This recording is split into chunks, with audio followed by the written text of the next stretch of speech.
poder nosotros cumplir con este asunto. ¿Cuántos dicen amén? Capítulo 4 del libro de San Lucas, verso 16. Adoramos al eterno Dios en este lugar. Vamos a leerlo, ¿lo tenemos todos? Lucas 4:16 dice de la siguiente manera: en el nombre del Padre, del Hijo, del Espíritu Santo. Y aquellos que se van para el cielo gritan fuerte: vino a Nazaret, donde se había criado, y en el día de reposo entró en la sinagoga. Diga conmigo, la sinagoga. Diga conmigo, conforme a su costumbre. Y se levantó a leer, 17. Y se le dio el libro del profeta Isaías. Y habiendo abierto el libro, halló el lugar donde estaba escrito, 18. El Espíritu del Señor está sobre mí, por cuanto me ha ungido para dar buenas nuevas a los pobres. Me ha enviado a sanar a los quebrantados de corazón, a pregonar libertad a los cautivos, vista a los ciegos, poner en libertad a los oprimidos. 19. A predicar el año agradable del Señor. 20. Y enrollando el libro, lo dio al ministro. ¿A quién? Diga conmigo, al pastor. Y se sentó, y los ojos de toda la sinagoga estaban fijos en él. ¿Cuántos pueden gritar amén? Ponga su Biblia en su posición, por favor, y cierra tus hermosos ojos. Cierra tus hermosos ojos, por favor. Repite después de mí: Señor Jesús, gracias por tu presencia. Vamos, dile: gracias por tu palabra. Dile: Señor Jesús, gracias por tu sangre. Vamos, repítelo, iglesia: gracias por tu presencia. Di conmigo: hoy es una noche donde tu palabra me revelará el camino que no se podía ver, pero después de hoy yo lo voy a ver. Por tu sangre, Cristo Jesús, abro mi corazón a tu voz. Amén, amén y amén. ¿Cuántos dicen amén? Antes de que tome asiento, por favor, es muy importante que me ayude a llevar este evangelio santo a los confines de la tierra. Tome su aparato dispositivo y comparta la transmisión, por favor. Tú que nos ves, lo que nos estás viendo en esta hora, comparte la transmisión. El Padre quiere llevar sanidad a los que todavía están enfermos espirituales y físicamente. El Padre quiere hablar con alguien en esta noche, y tú y yo tenemos que ser ese instrumento el cual el Padre usa para poder llegar a sitios que todavía se necesita que llegue. Mientras usted hace eso, puede alabar al Padre con todo su corazón y con toda su mente, con toda su alma, con todo su cuerpo. Poderoso es el Señor, poderoso es el Eterno. Ahora sí puede tomar su lugar sin cometer el crimen de sentarse encima de la alabanza. Aleluya. Después de que haya hecho esta cosa, puede darle un aplauso fuerte al eterno Dios. Vamos, que se escuche. Aleluya. ¿Cuántos están contentos de estar en la casa de Dios? Poderoso es el Señor. El verso 16 dice: vino a Nazaret, donde se había criado. En el día de reposo entró en la sinagoga. Diga conmigo, en el templo. La sinagoga es la representación del templo. Era un templo temporal, pero era un templo figurativamente hablando. Conforme a su costumbre, diga conmigo, como estaba acostumbrado a hacer. Ok, de 80 solo 10 lo dijeron. Diga conmigo, como él estaba acostumbrado a hacer. ¿Sabe qué? Quiero mostrarte algo muy importante en esta noche, de la importancia o de la urgencia de congregarnos, de venir al templo. ¿Cuál es la importancia? Y la realidad es que no es importante, es una urgencia congregarse. Voy a volver a repetir esta frase porque necesito que se le meta a alguien por dentro. Congregarse no es importante, congregarse es una urgencia. ¿Estamos aquí? Fíjese algo.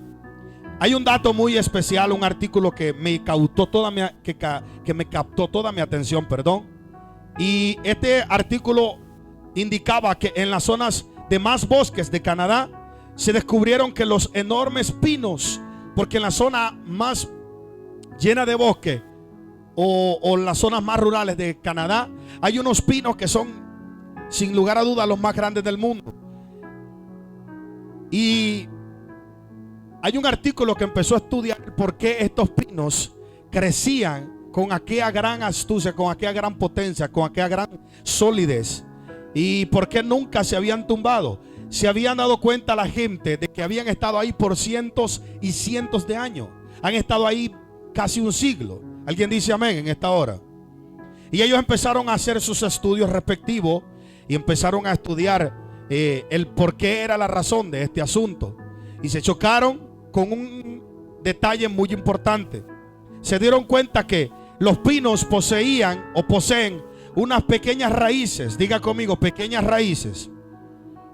Pero se encontraron con el detalle que esas pequeñas raíces, aunque no eran profundas, eran pequeñas y no eran profundas, pero se dieron cuenta que la manera que se podían mantener de pie y poder mantenerse firme era que ellas estaban enlazadas entre ellas mismas. La respuesta que ellos obtuvieron fue que esas pequeñas raíces se entrelazaban, se entrenzaban entre ellas juntas. Es decir, las raíces de un pino se trenzaban con las de su compañero del otro lado, y así sucesivamente hasta formar una red que servía de una poderosa muralla de solidez para evitar la caída y también ser arrancados por el viento. Lo que llevó a esta gente a estudiar acerca de estos pinos era que las raíces eran pequeñas y las raíces no eran profundas. Entonces lo llevó a estudiar el por qué había tantos años que estos pinos no se habían caído y seguían firmes después de tanto tiempo. Y la razón que descubrieron el por qué no habían caído, el por qué todavía permanecían firmes e igual de fuertes después de tantos años, era porque las raíces se incrustaban unas con las otras. Esa es la razón, el por qué la existencia de esos enormes y fuertes bosques de Canadá. Y a este artículo no podía yo encontrarle otra aplicación más verídica y más accurate, más precisa que la iglesia. La iglesia de Cristo no es el producto de un capricho humano. Esta es la postura de la cual la iglesia no puede ser derrumbada, no pudo ser derrumbada y jamás será derrumbada. ¿Alguien dice amén?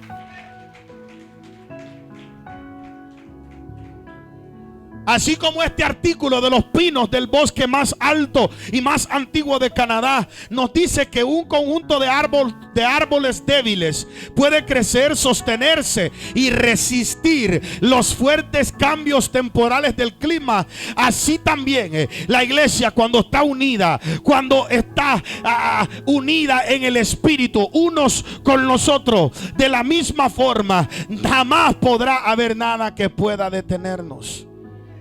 Tú no vienes a la iglesia porque eres fuerte, todo lo contrario. Tú y yo venimos a la iglesia porque hemos reconocido que somos débiles. Tú no vienes a la iglesia porque tienes una super fe. Usted viene a la iglesia porque cuando usted une su fe con la de su hermano a su par, usted es invencible. Me gustaría que alguien ya hubiera llegado allá. Tú no vienes a la iglesia porque tú eres una buena persona. Todo lo contrario. Tú vienes a la casa del Padre porque entiendes que sin Él eres una mala persona. Tú eres un espanto. Déjeme decirle que esa es la razón, esa es la explicación. Y yo escuchaba un comentario anoche y decía que fulana de tal, desde que se apartó de la iglesia, ha sido peor. Fulano de tal, desde que se apartó de la iglesia, le va peor en la vida. Tiene actitud peor que la que tenía. Pero claro, porque cuando el brillo de Dios se va de una persona, lo que se vuelve es espanto. Déjeme que me corrijo esta expresión. No estamos hablando de una apariencia exterior. Estamos hablando de la gracia que solo Dios puede proveer. Y eso solo lo encuentra cuando cumples con el mandamiento en el capítulo 133 del libro de los Salmos. Mirad cuán bueno y cuán delicioso es estar. ¿Cuántos pueden decir amén? ¿Cuántos pueden decir gloria a Dios? Sí, porque una cosa es estar juntos y otra cosa es estar en armonía. Son dos cosas muy distintas. Una cosa es estar juntos y otra cosa es estar de acuerdo. Yo no sé si me doy a entender. Pero para explicártelo un poquito más claro y más específico, el hecho de que tú y yo estemos en la misma dirección, a la misma hora y en la misma fecha, eso no quiere decir que estamos en el mismo propósito. Ve, estamos reunidos, pero no unidos.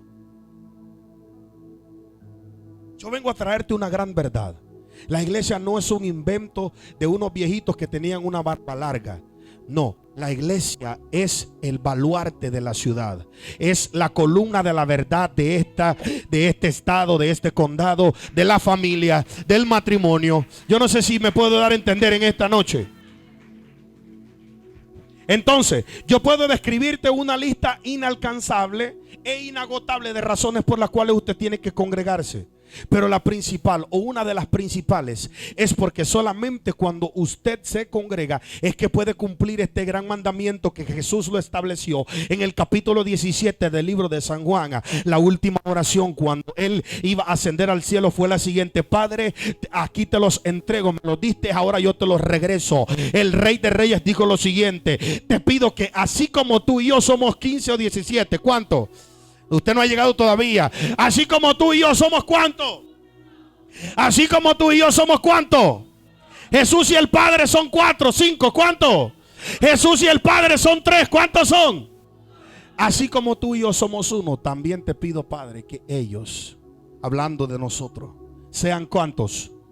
Uno. Si no hay una costumbre, si no hay un hábito de congregarse, tú no puedes ser uno con el Padre. Si no hay un hábito de llegar a la casa de Dios, de postrarse, de presentar sacrificio de alabanza, de presentar y conectarte con la visión profética de la casa, de conectarte con lo que Dios está hablando en este tiempo, porque así como Dios habló hace 150 años, también está hablando de la misma manera, con la misma fertilidad, con la misma eficacia que hace 150 años. Su palabra es veraz, ella no tiene tiempo, ella no tiene fecha de expiración, ella no se vence, ella no tiene fecha de caducación. La voz de Dios está vigente y la voz de Dios la provoca el pueblo. La voz de Dios la provoca cuando la iglesia se une. Alguien grita amén en esta hora. Y así como estos pinos, o sea, el punto de este artículo era descubrir el por qué unos árboles, porque los pinos son los árboles más débiles que existen. ¿Alguien capta lo que quiero dar a entender? Entonces el punto era descubrir, pastora, el por qué estos árboles llevaban tanto tiempo fuertes y vigorosos y verdes y sólidos. La respuesta era porque sus raíces entrenzadas unas con las otras. Yo necesito que usted le dé un codacito con amor a su vecino. Dígale: yo te necesito a ti, pero tú me necesitas a mí. Vamos, díselo con compasión, con cara de profeta y con una unción profética. No me dejes solo, por favor, ayúdeme. Si no le quiere, si no le pone atención al que le dijo ya, pues entonces dígaselo al que está a su otro lado. Apúntelo con el dedo profeta y dígale: yo te necesito a ti, pero tú me necesitas a mí.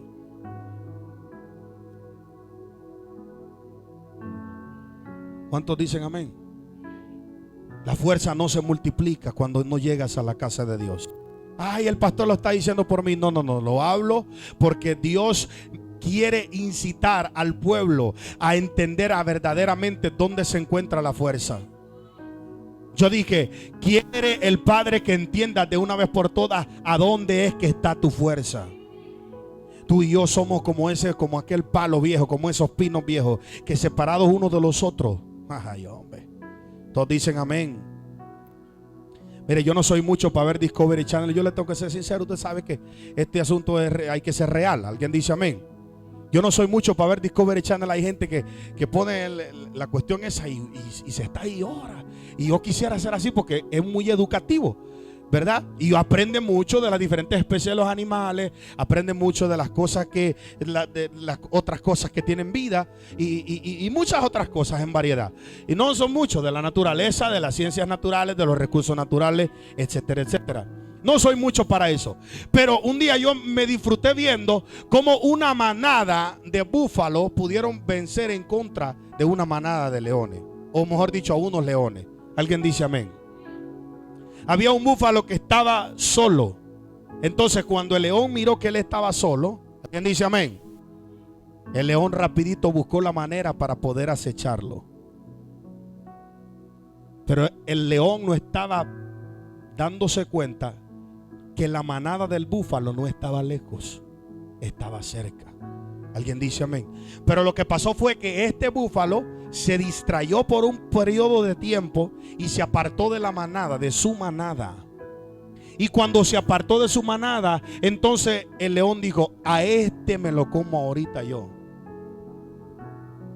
Pero en el video sale como rápidamente, cuando los otros búfalos se dieron cuenta que el león estaba a punto de acechar a aquel animal que se había separado de su manada, rápidamente rodearon e hicieron una rueda y lo protegieron. Y los leones terminaron yendo y huyendo. Muchos de nosotros no hemos entendido que separarse de la casa del Padre viene siendo de la misma forma. Hay veces que te sientes débil y dices: no, pero es que ¿para qué voy a ir al culto si es que hoy me siento mal, me siento así, me siento así? ¿Cuántas veces tú no has entrado por esa puerta sintiéndote así? ¿Y cómo es la actitud con la cual te vas de regreso para tu casa? Alguien dice amén. Me recuerdo en Honduras, hace un tiempecito atrás, ¿verdad? Unos cuantos añitos atrás, cuando estaba muchachito. O sea, hace 4 años atrás, hermano Mario, ¿no? Dice amén. Y me recuerdo que en la mayoría de las zapaterías había un anuncio que salía un zapato feo y un zapato bueno. Y decía: entra así, y sale el zapato así, con la lengua de fuera, todo despatarrado. Y después en la foto nueva sale el zapato hasta brillando. Estamos aquí todavía. Y dice: entre así y sale así. ¿Cuántos miraron algo así alguna vez? Eso es lo mismo que sucede, lo que pasa cuando usted llega a la casa de Dios. Alguien dice amén en esta hora. Alguien dice gloria a Dios. Alguien dice gloria a Dios. Lo que se provoca en este lugar es vida para poder procrear, vida para que tú puedas llevar la vida a donde hay muerte. Alguien puede gritar amén en esta hora. Dígale al que está a su lado: solo no puedes, cariño, no te hagas el fuerte. Solo no puedes, solo no puedes. Solo no se puede. Alguien dice amén. Hay algo que Dios depositó en el cuerpo de Cristo. Hay algo que Dios depositó en el cuerpo de Cristo. Dije individualmente, óyeme. No me malinterprete. Individualmente tú puedes dar mucho como superación personal. Tú puedes llegar a convertirte en el mejor presidente de una nación. ¿A dónde están los jóvenes aquí? Por favor, ayúdeme. Tú puedes llegar a convertirte en el empresario más exitoso de todo Norte Carolina. ¿Dónde están los empresarios? Ya los perdí a todos ya, Dios mío. Ando buscando a alguien con fe, alguien que atienda la palabra, por favor. Tú te puedes llegar a convertir en el mayor estilista de todo Norte Carolina. Tú te puedes llegar a convertir en el mejor abogado, en el mejor doctor. Te puedes llegar a convertir en un actor de cine. ¿Quién quita que tú representes a Cristo en Hollywood? Yo pensaba que habían soñadores aquí. Dios mío, ayúdame, Jehová. All right, está bien. Como superación personal, tú tienes mucho que ofrecer. ¿Por qué? ¿Y cómo usted me comprueba eso por la Biblia, pastor? Muy sencillo. Porque en el capítulo 12 del libro de Romanos, versos 13 en adelante, la Biblia dice que Dios nos ha entregado una medida de fe a cada uno. Dentro de ti hay una medida de fe. Diga conmigo, una medida. Pero esa medida no tiene que quedarse de la misma forma. Tiene que seguir ¿qué? Tiene que seguir creciendo. Eso a mí me deja entendido que dentro de ti Dios puso una sustancia. Dios puso semejanza. Dios puso capacidad. Dios puso y depositó dentro de ti muchas cosas. Alguien dice amén en esta hora. Dáselo fuerte, porque es para el rey. Eso es individualmente. Diga conmigo, individualmente. Ay, Dios mío, esto se va a poner bueno. Por los próximos 5 minutos, présteme toda su atención, por favor, para mandarlo para la casa listo para pelear con todo lo que se venga. ¿Está usted de acuerdo conmigo? Usted tiene mucho que ofrecer. Usted tiene mucho que dar. Tú no te imaginas los planes poderosos que Dios tiene. Eso es individualmente.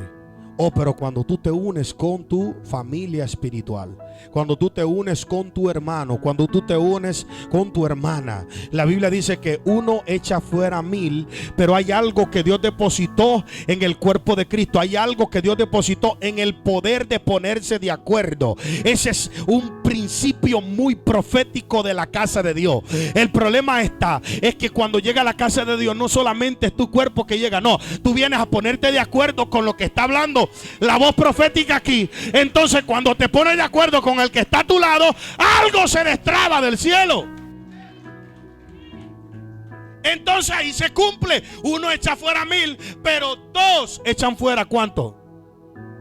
Y aquí es donde esta matemática me revuelca los resortes, porque no combina, no cuadra. Eso no trabaja así, no produce así. Aquí es donde la matemática del hombre se detiene y entra la matemática de Dios. Porque lo que Dios está dándole a entender a tu vida en esta tarde es que lo que tú no logras separado del redil, separado de la familia espiritual, es lo que fue creado para que lo logres junto con ella. Eres más fuerte. El poder de congregarse, la urgencia de congregarse. Diga conmigo, la urgencia de congregarse.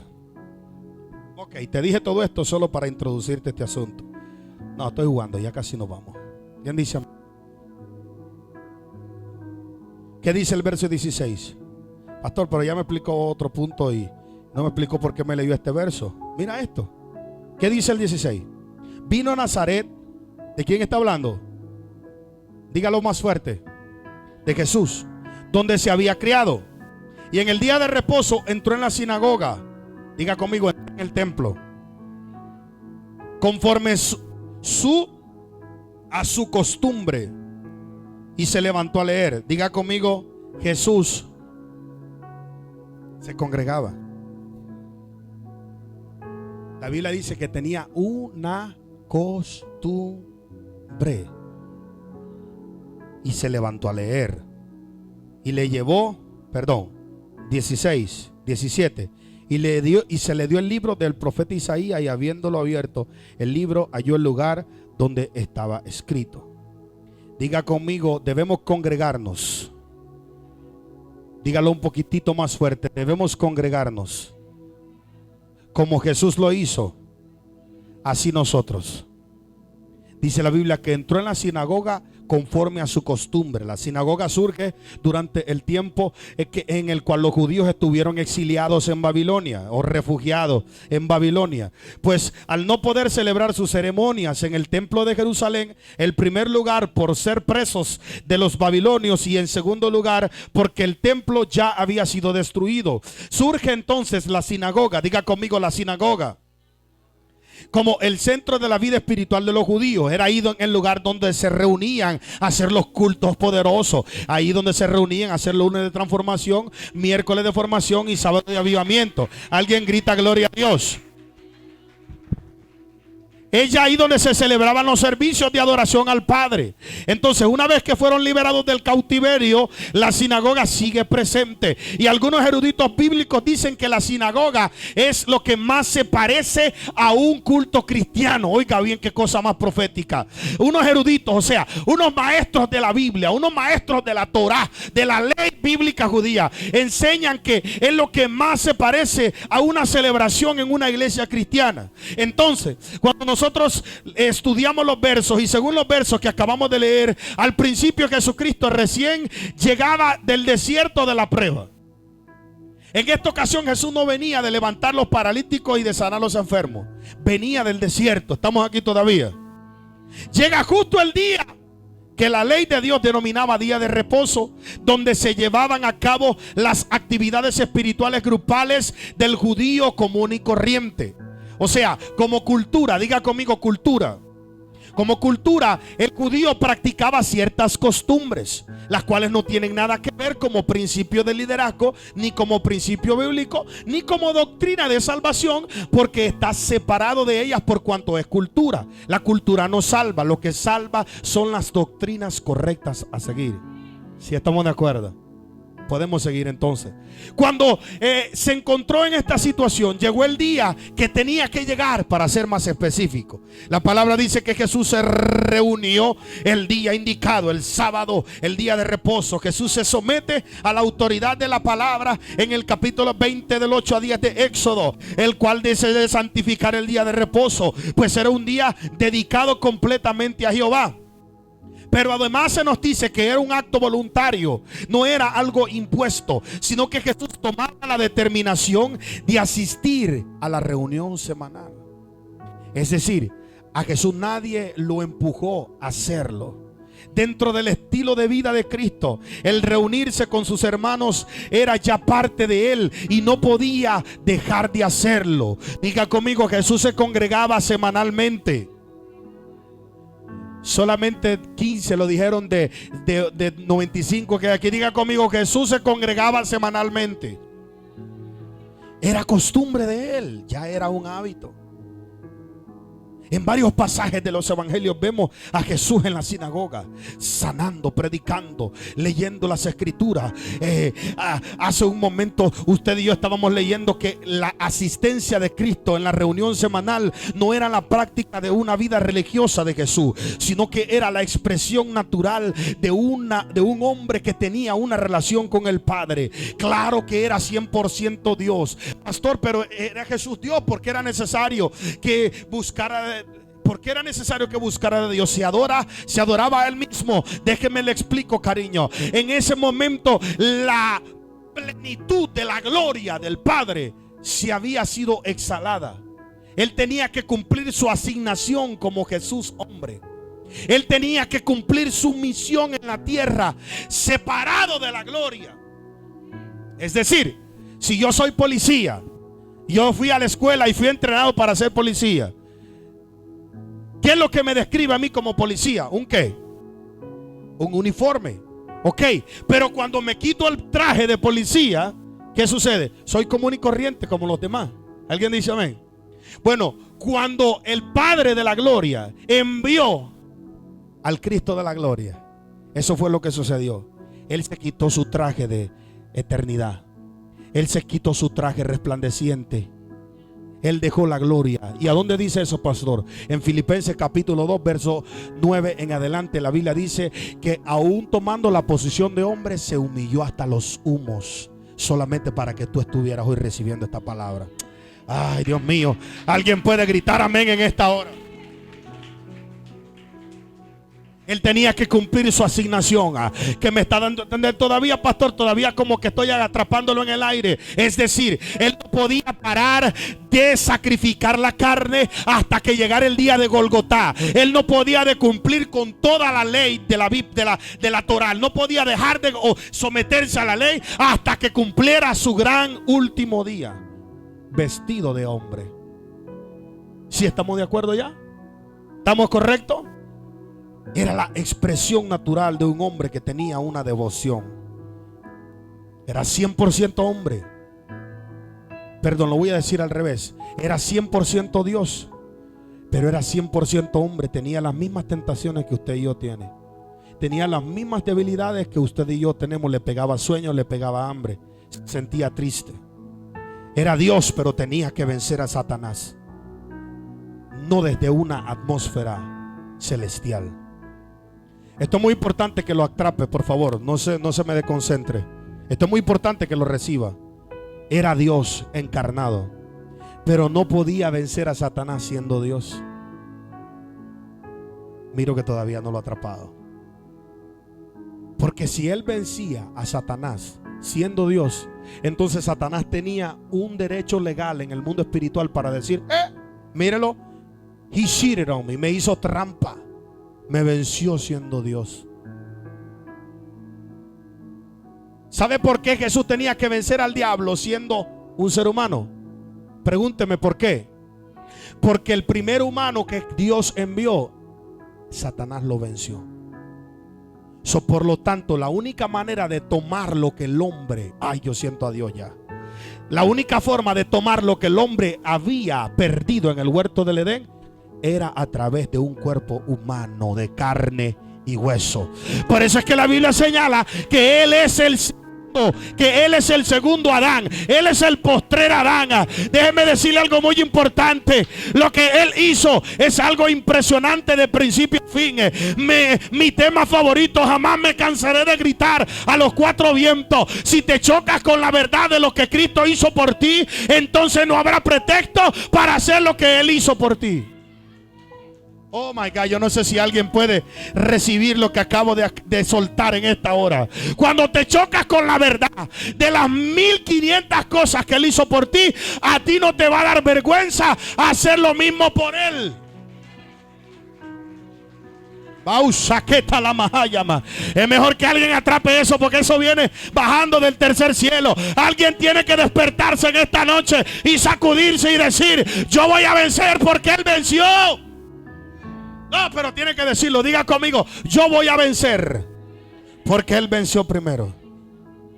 Debemos congregarnos para poder involucrarnos en las actividades espirituales. La Biblia dice que se levantó a leer y, habiendo abierto el libro, halló lugar. Era digno de confianza entre la congregación. El ministro le entregó el púlpito porque había confiado en él, porque tenía constancia, tenía persistencia en congregarse en la casa de Dios. Lo tengo que volver a decir de nuevo, ¿verdad? ¿Alguien dice amén? ¿Alguien dice gloria a Dios? ¿Cómo me prueba eso, pastor? Mira lo que dice el verso 20. Y enrollando el libro, es decir, la palabra de Dios, ¿lo dio a quién? ¿Lo dio a quién? El ministro sabía que él era digno de confianza.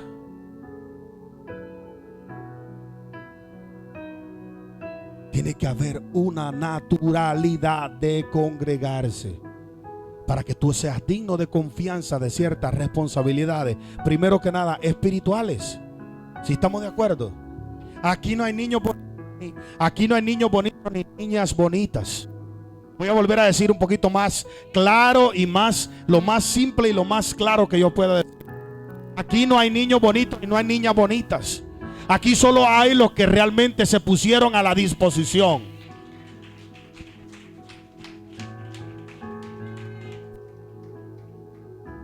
No hay favoritos, no hay favoritas. Solo están los que han estado siempre a la disposición de cualquier cosa que se presente. Un aspecto muy interesante, ya que Jesús no solo asistía por grupo de costumbre o por convicción, sino que lo hacía porque entendía que era para su beneficio, porque todavía estaba en un costal de carne y hueso como usted y como yo. El servicio que se llevaba a cabo en la sinagoga participaba una persona que dirigía, o sea, el ministro, el pastor, el padre espiritual, un levita y las personas que se encargaban del servicio, o sea, los sugieres. Es igual a lo que se hace hoy en día. No hay nada fuera de lo bíblico. Está el ministro, están los levitas, es decir, los músicos, y están los servidores, los que se encargan de la coordinación material y la coordinación física. ¿Cuántos están conmigo todavía? Es decir, Jesús tenía una iglesia donde se congregaba. ¿Estamos aquí? Y en el servicio se observa que Jesús no era solo un espectador. Jesús era un líder que reconocía. Es decir, a Jesús cuando entraba por la puerta era de los que le daba high five a todo el mundo y le decía: hey, ¿fuiste a jugar al parque? Oh sí, ¿cuándo te vi? Yo te miré que pasaste por allá. Porque tenía ya una relación con todos los hermanos. Todo el mundo lo conocía. No solo el pastor, no solo la pastora. Todo el mundo ya lo conocía. Da a entender la importancia. Es un principio como el liderazgo que Dios ha depositado dentro de ti. El fundamento en la casa del Padre es lo que te convierte en una persona sólida. El fundamento no comienza perfeccionando tus dones o modificando tus dones. El fundamento comienza con la lealtad y con la persistencia que tienes al congregarte. Si estamos de acuerdo. ¿Quiere más Biblia? No se preocupe, que yo tengo toda la biblioteca en la mochila. Aquí. ¿Alguien dice amén? 92 del libro de los Salmos, versos 12 y 13. El justo florecerá como la palmera, plantado. ¿En dónde? En la casa de Jehová. Tú no puedes. Hay dos palabras muy claves que el Espíritu Santo me inquietaba. Esas dos palabras son florecer y la otra es crecer. Tú no puedes florecer y tú no puedes crecer espiritualmente si primero no te plantas. ¿Dónde? Si primero no te plantas, ¿dónde? En la casa de Jehová. Diga conmigo, voy a morir en la casa de Jehová. Tienes que ponerle más convicción porque no me convence nada. Diga conmigo, me voy a morir en la casa de Jehová. Óigame, si a mí me quitan este asunto, mejor que me entierren. Que péguenme un tiro, háganme lo que sea. Si a mí me quitan este asunto, mejor pónganme un alcohol y ahóguenme de un solo. Pero alguien tiene que despertar en esta hora y decir, esa es la casa de Dios, donde yo adquiero lo que el cielo envía. Esa es la casa de Jehová, donde se va la tristeza, donde se ve el cansancio. Yo no sé si puedo encontrar a alguien que pueda decir en esta hora que me entierren en la casa de Jehová. Necesitamos valorar todo lo que el Cristo de la gloria hizo. Y si no valoras la casa de Dios, entonces no estás valorando lo que Dios estableció para que tú te formases como parte del cuerpo de Cristo. ¿Sí me doy a entender? Déjeme volver a repetirlo un poquito más despacio. Al no tener un valor a la casa de Dios o no darle el honor que la casa de Dios representa, entonces tú no estás valorando lo que Cristo hizo por ti, porque Él estableció su casa como casa de oración. Él estableció su sinagoga, su templo, como el lugar donde somos formados, donde se parte el pan, donde se sirve el maná del cielo, para que tú tengas las vitaminas espirituales, para que puedas crecer, para que puedas florecer y para que puedas crecer. Entonces vemos un ejemplo muy específico, muy sencillo, que Jesús estaba involucrado en todo lo que se llevaba a cabo en la sinagoga. Jesús estaba involucrado en los calendarios que se ponían en las paredes del templo. ¿Estamos aquí todavía? Jesús tenía deberes como todos los demás en la casa de Dios. ¿Estamos aquí? Entonces, no era un invitado. Jesús no solamente era un visitante en su congregación. ¿Alguien dice gloria a Dios? Dígale, pégale un codacito a su vecino aunque se enoje. Dígale, tú no eres visitante, tú eres parte de esta familia. Vamos, ayúdeme, por favor, mi hijo, ayúdeme, hija, ayúdeme. Dígale, tú no eres visitante, tú eres parte de esta familia. Jesús era confiable, no porque era Dios, sino porque sus frutos así lo expresaban. Entonces, para terminarte, vemos cómo él está leyendo Isaías 61. Se nos dice que le fue dado el libro del profeta Isaías. Jesús sabía buscar las porciones del día. Jesús sabía encontrar la Biblia donde estaba. Él sabía dónde estaba cada verso. Yo no sé si alguien entiende lo que alguien está hablando en esta hora. O sea, cuando el pastor decía, búsqueme Salmos capítulo 43, él sabía encontrar el salmo. Hasta en eso Jesús te dio el ejemplo. Aquí es donde comienza todo. Te dije todo lo que te acabo de mencionar. Te saqué toda la estructura bíblica solo para decirte lo siguiente. ¿Estás listo para esto? Ok. No hay nada más importante que congregarse. Pregúnteme, ¿por qué, pastor? Porque durante el trabajo, mire esto, entre el trabajo, los quehaceres en la casa, atender al pasoncito de tu esposo, atender a tu esposa, atender los niños, cuidar el perrito, hacer aquí, hacer allá, hacer acá. Se te fue el día y no oraste, no leíste la Biblia, se te olvidó poner una palabra, no sé, no te estoy, hello, no te estoy poniendo el dedo, no te estoy juzgando. ¿Cuántos dicen amén? Pero cuando llegas a la casa de Dios, haces todas esas cosas juntas. ¿Alguien puede gritar amén en esta hora? No hay nada más nutriente, no hay nada más nutritivo espiritualmente hablando que llegar a la casa de papá Jehová, que aunque te traigan arrastrado, pero cuando tú llegas aquí, algo comienza a moverse en el mundo espiritual. Algo comienza a transformarse en el mundo espiritual. Yo vengo a traerte un principio de reino en esta noche. Dios ha depositado capacidades y Dios ha depositado un liderazgo dentro de tu persona. Pero nada de eso va a poder salir a flote, nada de eso va a poder salir a la luz si tú no te fundamentas en la casa de papá Jehová. Nosotros nos encontramos en un país que materialmente hablando pues tenemos muchas facilidades que en nuestros países no tenemos. No me haga que me meta por ahí. Y yo me vine de mi país cuando tenía 13 años, pero yo me recuerdo cuando andaba en bicicleta. Dios amado, óigame, mire, yo me crecí o viví en Honduras en un territorio de guerra entre las dos pandillas más fuertes de toda la historia. Pero aún así, mire, eso era una locura. Yo me recuerdo que andando en bicicleta y usted sabe, andando por ahí, vagando por toda la ciudad, había casi todos los días un culto. Todos los benditos días había un culto. Y yo me recuerdo que empezaban a sonar los panderos y esa gente no tenía ni instrumentos, ni luces, ni sillas con colchón. Pero mire, eso era un polvazal que se miraba ahí, danzando sin pena, sin vergüenza. 7 días de la semana. Dios amado. Y aquí con 3 cultos que hay que traer a la gente con camilla. Dios mío, Padre. Es en ambulancia que hay que traer a la gente. ¿Quién dice amén en esta hora? Le doy permiso que se enoje conmigo si quiere, pero si yo no se lo digo, dígame quién. Necesitamos tener fundamento. No te puedes fundamentar. Porque la única manera que va a haber fruto en un árbol es que tenga primero raíces en el piso, debajo de la tierra. Bueno, esas raíces debajo de la tierra representan tu conducta, tu disciplina en congregarte. Todas las prácticas que tú tienes que hacer: orar, ayunar, leer la palabra, escuchar alabanza, adorar a Dios. Todas estas cosas durante el día, Satanás te va a poner cualquier cuestión para que usted no lo haga.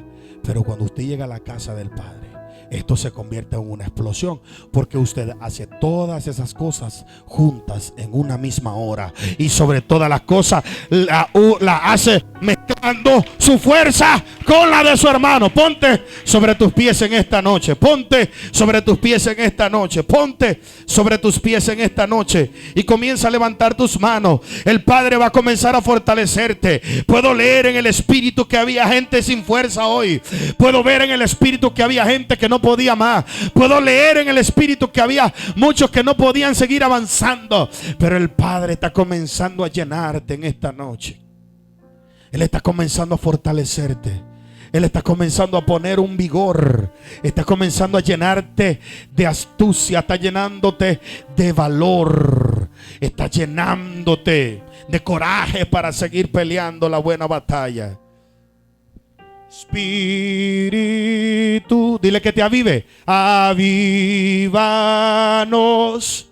te anhelamos, Dios. Vamos, empieza a cerrar tus ojos y hablar con el Padre en esta noche. Habla con papá Jehová y dile: Señor, perdóname porque reconozco que he fallado, reconozco que he perdido la constancia de venir a tu casa y postrarme y arrodillarme. Reconozco y lo grito por los 4 vientos que necesito ser más disciplinado en llegar a tu casa a buscar tu rostro, en llegar a tu casa y mezclar mi fuerza y mezclar mi fe con mi familia espiritual. Vamos, empieza a exaltar a papá Jehová en esta noche.